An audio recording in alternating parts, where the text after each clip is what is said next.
The economic and logistical fallout from Iceland's volcano is continuing to reach the far corners of the globe, with Europe especially hard hit as much of the continent's airspace remains shut.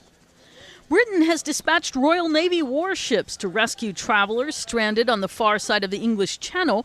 Prime Minister Gordon Brown made that announcement. Ark Royal will be sent to the Channel.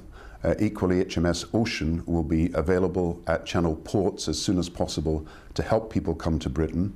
And we are sending Albion via Spain to look at what we might do, in addition to it bringing the 3 rifles home, to add to its numbers as it travels back from Spain. With more than 2/3 of Europe's flights grounded again Monday and airline losses spiraling over $1 billion, officials in the industry were starting to get angry. Giovanni Bisignani heads the International Air Transport Association. It's embarrassing and it's a European mess.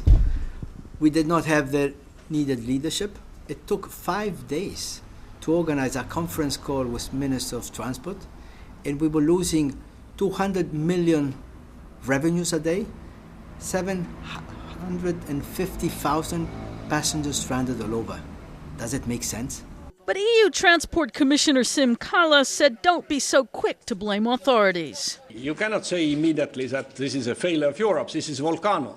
And this is completely unprecedented event.